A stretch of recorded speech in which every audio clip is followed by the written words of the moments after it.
കില്ലാടികളെ നമ്മുടെ അരി അണ്ണൻ, അതായത് സീക്രട്ട് ഏജന്റ് അണ്ണൻ, ഞാൻ നമ്മുടെ വീഡിയോയിലൊക്കെ പറഞ്ഞ പോലെ എന്താ വെച്ചാൽ നമ്മുടെ ഒരു ഗുരു എന്നൊക്കെ നമ്മളെ വിശേഷിപ്പിച്ചു. പുള്ളിക്കാരൻ എന്താ വെച്ചാൽ ഇപ്പൊ ഫുൾ എയറിലാണ് ഓരോരോ കാര്യങ്ങളൊക്കെ പറഞ്ഞ് ആള് പറയുന്നുണ്ടല്ലോ, ഓരോ കാര്യങ്ങളൊക്കെ പറയുന്നുണ്ട്. സോ പറഞ്ഞ് പുള്ളിക്കാരൻ എയറിലായി പോയിക്കൊണ്ടിരിക്കുകയാണ്. ഇപ്പൊ എന്താ വെച്ചാൽ നമ്മുടെ അച്ചാനി കേസ് വന്ന സമയത്തും പിന്നെ ഇപ്പൊ വെച്ചാൽ ഡിബേറ്റിന് പോയി നമ്മുടെ സീക്രട്ട് ഏജന്റ് അണ്ണൻ, അതിൽ നമ്മുടെ സന്തോഷ് പണ്ഡിറ്റ് ജി, പിന്നെ കുറേ പേരുണ്ടായിരുന്നു. അപ്പൊ ഡിബേറ്റിൽ പോയ സമയത്ത് നമുക്ക് എന്താ വെച്ചാൽ ഞാൻ ഒരു കാര്യം പറയാം, നമ്മുടെ ഈ മറ്റേ സിനിമ കണ്ട പോലെ എന്താ വെച്ച് കഴിഞ്ഞാൽ വിക്രം കണ്ട പോലെ എന്ന് വെച്ച് കഴിഞ്ഞാൽ നമ്മുടെ സിൻഡിക്കേറ്റിലെ അയ്യോ എന്താണ് പേര്, ഡിക്കോഡ് സന്തന, അതായത് നമ്മുടെ എന്താണ് വിജയ് സേതുപതിക്ക് മുകളിൽ ഒരാളുണ്ട് റോളക്സ് എന്ന് പറഞ്ഞത്. അതുപോലെ റോളക്സ് എന്നൊരു ക്യാരക്ടർ ഒരു മനുഷ്യനാണ് സന്തോഷ് പണ്ഡിറ്റ് എന്ന് പറഞ്ഞാൽ പുള്ളിക്കാരനോട് പിടിച്ചെങ്കിൽ നമുക്ക് പറ്റില്ല. സീരിയസ്ലി ഞാൻ ഉറപ്പ് വയ്ക്കുകയാണ്. എന്ന് വെച്ചാൽ ആളുടെ അടുത്ത് വാക്ക് തർക്കം പറഞ്ഞാൽ നിങ്ങൾ വായ കൊണ്ട് നിങ്ങൾക്ക് പ്രവർത്തിച്ച് ജയിക്കാൻ പറ്റുകയാണെങ്കിൽ അവനക്ക് ലൈഫ് ടൈം സെറ്റിൽമെന്റ് പറഞ്ഞ പോലെ അതേപോലത്തെ അവസ്ഥയിലുണ്ടല്ലോ. അത് സന്തോഷ് പണ്ഡിറ്റ് അങ്ങനെയാണ്, സംസാരിച്ചുകൊണ്ടേയിരിക്കും എന്ത് കാര്യങ്ങളാണെങ്കിൽ കൂടി. നിങ്ങൾ എന്തൊക്കെ പറഞ്ഞോ അതിനനുസരിച്ച് പുള്ളിക്കാരൻ മറുപടി പറയും. പുള്ളിക്കാരൻ സിനിമ ശ്രദ്ധിച്ചാൽ മനസ്സിലാവും, പുള്ളിക്കാരൻ പാട്ടുകൾ ശ്രദ്ധിച്ചാൽ മനസ്സിലാവും, പുള്ളിക്കാരൻ ക്യാരക്ടർ അങ്ങനെയാണ്. അപ്പൊ ഡിബേറ്റ് പോയ സമയത്ത് കുറേയൊക്കെ നമ്മുടെ സായി കൃഷ്ണൻ എന്തൊക്കെയോ പറഞ്ഞു, പക്ഷെ നടന്നൊന്നുമില്ലല്ലോ വക്കീലടല്ലേ. അപ്പൊ അതിന്റെ ഒരു സംഭവത്തിൽ സീക്രട്ട് ഏജന്റ് എന്തൊക്കെയോ റിയാക്ട് ചെയ്ത് വീഡിയോ ഇട്ടുണ്ടായിരുന്നു. അപ്പൊ നമ്മുടെ സന്തോഷ് ജി എന്ത് കേട്ടി അതുപോലെ ഒരു വീഡിയോ ഇടണല്ലോ പുള്ളിക്കാരൻ. അപ്പൊ പുള്ളിക്കാരൻ ഒരു വീഡിയോ ഇടുന്നില്ലല്ലേ, എന്താ വെച്ചാൽ സായി കൃഷ്ണ പുള്ളിക്കാരൻ അറിയുന്നില്ല. എന്താ വെച്ചാൽ ആൾ പറയുന്നുണ്ട് എന്തോ യൂട്യൂബറാ അങ്ങനെ എന്തൊക്കെയോ പാട്ട് പറയുന്നുണ്ട്, ആൾ യൂട്യൂബറാണെന്ന് എന്തൊക്കെ പാട്ട് പറയുന്നുണ്ട്. അപ്പൊ പുള്ളിക്കാരൻ ഒരു വീഡിയോ ഇട്ടിട്ടുണ്ടായിരുന്നു, സന്തോഷ് പണ്ഡിറ്റ് ജി ഒരു വീഡിയോ ഇട്ടിട്ടുണ്ടായിരുന്നു. ഞാൻ ഇവിടെ കാണിച്ചില്ലേ, അത് സംഭവം സീക്രട്ട് ഏജന്റ് റിയാക്ട് ചെയ്ത വീഡിയോ തന്നെ ആണ് തോന്നുന്നു സംഭവം. അല്ലാതെ ഇപ്പോൾ ഇങ്ങനെ പേഴ്സണലി ഒരു വീഡിയോ ഇട്ടിട്ടില്ല. പേഴ്സണലി പറഞ്ഞു കഴിഞ്ഞാൽ സെപ്പറേറ്റ് ആയിട്ട് വീഡിയോ ഇട്ടിട്ടില്ല പുള്ളിക്കാരൻ. അപ്പോൾ സോ നമുക്ക് അത് അങ്ങനെ തന്നെ എടുക്കാറില്ലല്ലേ, അത് റിയാക്ട് ചെയ്ത വീഡിയോ അങ്ങനെ തന്നെ എടുക്കാം. അരിയാണ് റിയാക്ട് ചെയ്തത്, സീക്രട്ട് ഏജന്റ് നമ്മുടെ സന്തോഷ് പണ്ഡിറ്റ് ജി പറഞ്ഞതിനെ റിയാക്ട് ചെയ്തൊരു വീഡിയോ. അപ്പൊ അതിന്റെ ഷോർട്ട് സെഗ്മെന്റ് ഉണ്ട്, നമുക്ക് സന്തോഷ് പണ്ഡിറ്റ് ജി എന്താണ് പറയുന്നത് അത് മാത്രം കേൾക്കാം. ഒക്കെ ആയിട്ടല്ലോ സത്യം പറയില്ല. സീക്രട്ട് ഏജന്റ് സായി കൃഷ്ണ അങ്ങനെ എന്തൊക്കെ പണ്ട് സന്തോഷ് പണ്ഡിറ്റ് ജി പറയുന്നുണ്ട്. യൂട്യൂബർ ആണെന്നൊന്നും പുള്ളിക്കാരൻ അറിയില്ല.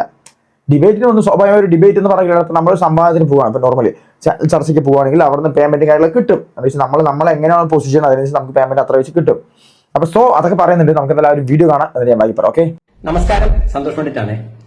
ഞാൻ കഴിഞ്ഞ ദിവസം ഒരു തമ്മിൽ എന്ന് പറഞ്ഞൊരു പരിപാടിയിൽ പങ്കെടുക്കുകയും 24 ന്യൂസ് ചാനലിന്റെ അതുമായി ബന്ധപ്പെട്ട് ചെറിയൊരു വിവാദമൊക്കെ ഉണ്ടാവുകയൊക്കെ ചെയ്തു. അപ്പൊ അതുമായി ബന്ധപ്പെട്ട് ഒരുപാട് പേരുടെ ഫോൺ കോൾ എനിക്ക് വരുന്നുണ്ട്. അപ്പൊ ഇത് എല്ലാവർക്കും ഇങ്ങനെ ഒരു സെപ്പറേറ്റ് ആയിട്ട് മറുപടി പറയുന്നത് വെച്ച് നോക്കുമ്പോൾ ഞാൻ വിചാരിച്ചു ഒരു വീഡിയോ ആയിട്ട് തന്നെ കിട്ടാമെന്ന്. സംഭവിച്ച ഇതാണ്, ഞങ്ങളെ ഈ പരിപാടിയിൽ എന്നോടൊപ്പം അവിടെ ഒരുപാട് VIP കളായിട്ടുള്ള ആളുകളും എല്ലാവരും ഉണ്ടായിരുന്നു. അപ്പൊ അതില് ഒരു സായി കൃഷ്ണ എന്ന് പറഞ്ഞ ഒരാൾ, എന്തൊരു യൂട്യൂബറാണെന്നാണ് പറയുന്നത്. അപ്പൊ അങ്ങേരുമായി ബന്ധപ്പെട്ടിട്ടാണ് ഈ വിവാദം പറയുന്നത്. സായി കൃഷ്ണ എന്ന് പറയുമ്പോൾ പെട്ടെന്ന് ഇത് കേൾക്കുന്ന ആളുകൾക്ക് എത്രമാത്രം അങ്ങേരെ അറിയുന്ന എനിക്കറിയില്ല. അങ്ങേര് ഈ കാറിലൊക്കെ ഇരുന്നാണ് എപ്പോഴും വീഡിയോ ഇടാറുള്ളത്.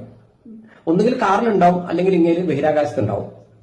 ഇങ്ങനെയാണ് ഇദ്ദേഹത്തെ കുറിച്ച് ആളുകൾ പറയുന്നത്. നമ്മളിപ്പോ ഇത്തരം പരിപാടികളിലെല്ലാം പോകുമ്പോൾ അവരെ സംബന്ധിച്ചിടത്തോളം ചാനൽ നോക്കുന്നത് ഓരോരുത്തരുടെ ആ ഫേമസ് ആയിട്ടുള്ള ആളുകൾക്കനുസരിച്ച് അവർ ഒരു പൈസ കൊടുക്കും. എന്നെ സംബന്ധിച്ചിടത്തോളം ഞാനിപ്പോ ഏത് പരിപാടിക്ക് പോകുന്നതും നമ്മളൊരു ക്യാഷ് വാങ്ങിച്ചിട്ടാണ് ഞാനൊക്കെ പോകുന്നത്. അവർ തരാറുമുണ്ട്. ഇപ്പൊ ഇങ്ങനെയൊക്കെ ഈ പരിപാടിയിൽ പങ്കെടുത്തിട്ട് എന്തെങ്കിലും കിട്ടിയോ വെച്ചാൽ എനിക്കറിയില്ല, അത് അങ്ങനെയാണ് പറയേണ്ടത്. എന്തെങ്കിലും ചിലപ്പോൾ കൊടുത്തിട്ടുണ്ടോ.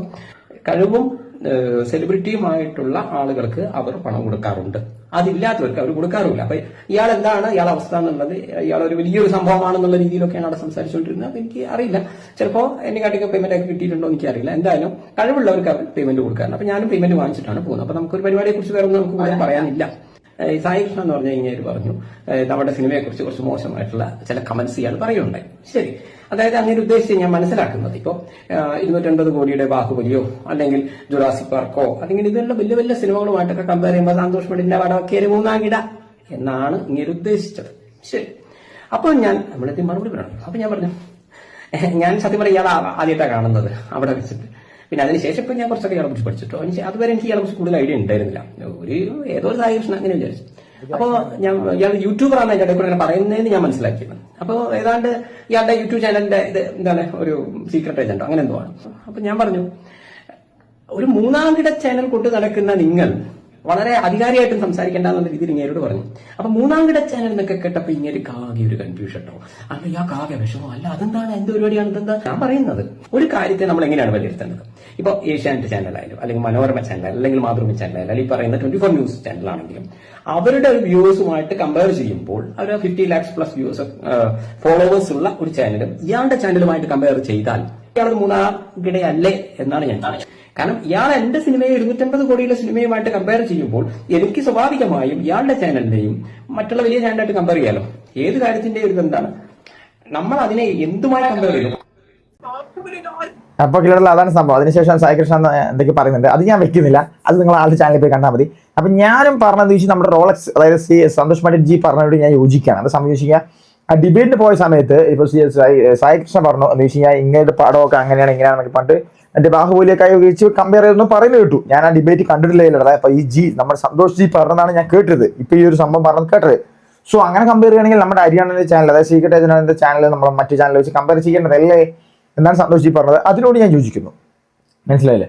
നമ്മൾ ഡിബേറ്റിന് പോകണില്ല. ഡിബേറ്റിന് പോയിട്ട് നമ്മൾ ഒരാളെ പേഴ്സണലി ഇൻസൾട്ട് ചെയ്യാൻ പറ്റില്ല. മനസ്സിലായില്ല? അതിൽ കരിയർ വെച്ചിട്ട് എന്താണെങ്കിലും സന്തോഷ് ജി പറഞ്ഞ സീരിയസ്ലി എന്ന് വെച്ച് കഴിഞ്ഞാൽ ആളുടെ സിനിമയ്ക്ക് വ്യൂവേഴ്സ്, നല്ല വ്യൂവേഴ്സ് ഉണ്ട് കേട്ടല്ല. ഞാൻ എപ്പോഴും പറയും, സിനിമയ്ക്കാണെങ്കിലും പാട്ടാണെങ്കിലും എന്താണെങ്കിലും നല്ല വ്യൂവേഴ്സ് ഉണ്ട്. എന്താ സംഭവം ചോദിച്ചു കഴിഞ്ഞാൽ പുള്ളിക്കാരൻ അങ്ങനെയാണ്. എന്ന് വെച്ചാൽ ലോ ബഡ്ജറ്റ് പാടും ഓർക്കും ആളുടേതായ ഒരു രീതിയിൽ ആൾ തന്നെ ആക്ടർ, ആൾ തന്നെ സംവിധാനം, ആൾ തന്നെ സോങ് പാടുന്നു, ആൾ തന്നെ കഥ എഴുതുന്നു, എല്ലാ പരിപാടിയും പുള്ളിക്കാരൻ തന്നെ. അത് ആൾക്കാർക്ക് ഇഷ്ടപ്പെടുന്നുണ്ട്. മനസ്സിലായില്ല? ഇപ്പൊ ഞാൻ ഒരു കാര്യം പറയാം, ഇപ്പൊ നമ്മൾ എന്താ വെച്ചാൽ ഒരാളെ കളിയാക്കാനാണെങ്കിൽ ഒരു മൈൻഡ് സെറ്റ് വീഡിയോ കാണും. ഇപ്പൊ നമ്മൾ വീഡിയോ ചെയ്യുന്നില്ല, നിങ്ങൾ നമ്മുടെ വീഡിയോ കുറ്റം പറയാൻ വേണ്ടി മാത്രം കാണണം. പക്ഷെ എന്താണ് നിങ്ങൾ കാണുന്നുണ്ട്, സോ നിങ്ങൾ അതിനെ അതെന്തോ ഇംഗ്ലീഷ് പറഞ്ഞില്ല, അതെനിക്ക് പുള്ളി വരുന്നില്ല. നിങ്ങളത് നമ്മളെ വാച്ച് ചെയ്യുന്നുണ്ടെങ്കിൽ നിങ്ങൾ നമ്മുടെ ഫാനാണെന്നൊക്കെ പറഞ്ഞിട്ട് ഇംഗ്ലീഷിൽ ഒരു ഡയലോഗ് ഉണ്ട്, അതെനിക്ക് കറക്റ്റായ ഫ്ലോ വരുന്നില്ല, ആ ഫ്ലോ അങ്ങ് പോയി, അത് പോട്ടെ. അപ്പൊ അത്രയുള്ളൂ. അതും മറ്റു ബാഹുബലി വെച്ചൊന്നും കമ്പയർ ചെയ്യേണ്ട ആവശ്യമില്ല ഒരിക്കലും. മനസ്സിലായി? സന്തോഷ് പണ്ഡിറ്റിന്റെ പടവും ബാഹുബലിയും വെച്ച് ഒരിക്കലും കമ്പയർ ചെയ്യേണ്ട ആവശ്യമില്ല. പക്ഷെ അതൊരു ലെവല് പടം, ഒരു വേവ് ലെങ്ത് പടം, ഇതൊരു വേവ് ലെങ്ത് പടം. മനസ്സിലായില്ലേ? അത്രേ ഉള്ളൂ. അതുപോലെ നോക്കിയാൽ മതി. ഇനിയിപ്പോൾ അങ്ങനെ കമ്പയർ ചെയ്യുകയാണെങ്കിൽ ഇപ്പൊ ഈ പറഞ്ഞ പോലെ സീക്രട്ട് ഏജന്റ് ആണ് എന്റെ ചാനലും മറ്റേ അതുപോലത്തെ ചാനലും കൂടി കമ്പയർ ചെയ്യേണ്ടതല്ലേ എന്നാണ് എൻ്റെ ഒരു ചോദ്യം ഇല്ലാതെ.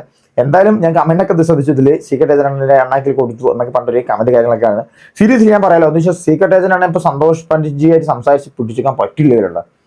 പുള്ളിക്കാരൻ വേറെ ലെവലാണ്. ജി നമ്മുടെ റോളക്സ് ജി, സന്തോഷ് പണ്ഡിറ്റ് ജി വേറെ ലെവലാണ്. പുള്ളിക്കാരനെ സംസാരിച്ച് തീർക്കാൻ നമുക്ക് പറ്റൂല. എന്തൊക്കെ പറഞ്ഞാലും പുള്ളിക്കാരൻ അതിനൊരു ഉത്തരം ഉണ്ടാവും, അതിന് കറക്റ്റായിട്ടുള്ള ഒരു എക്സ്പ്ലനേഷൻ കാര്യങ്ങളൊക്കെ ഉണ്ടാവും. അത് ആൾക്ക് ഉള്ളതാണ് ലീഡറല്ലേ, ഞാൻ കുറെ കണ്ടതാണ്. സോ ഇപ്പം നമ്മൾ പറഞ്ഞതെന്ന് വെച്ച് കഴിഞ്ഞാൽ അതൊരു ലെവൽ പടം, ഇതൊരു ലെവൽ പടം. അതുപോലെ ആ പുള്ളിക്കാരൻ്റെ സീക്രട്ട് ഏജന്റിന്റെ ഒരു ചാനൽ, യൂട്യൂബ് ചാനൽ, ഒരു ലെവൽ ചാനൽ, മറ്റു ചാനൽ, അതൊക്കെ എത്ര ഉള്ളൂ. അതൊക്കെ അങ്ങനെ പറയാം. ഇല്ല നമ്മൾ ഒരാളെ പേഴ്സണലി ഒരിക്കലും ഇൻസൾട്ട് ചെയ്യരുത് എന്നാണ് എനിക്ക് പറയാനുള്ളത്. അപ്പോൾ അതിലുള്ള മറുപടി സന്തോഷ് ജി കൊടുത്തിട്ടുണ്ട്. അപ്പോൾ ഇതിലുള്ള മറുപടി നമ്മുടെ സീക്രട്ട് ഏജന്റ് കൊടുത്തിട്ടുണ്ട്. അത് ഞാൻ കണ്ടു നോക്കിയിട്ടില്ല. എന്നിട്ട് എന്താ പറയുക വെച്ച് കഴിഞ്ഞാൽ ഞാൻ പറയാം. അപ്പോൾ ബൈ.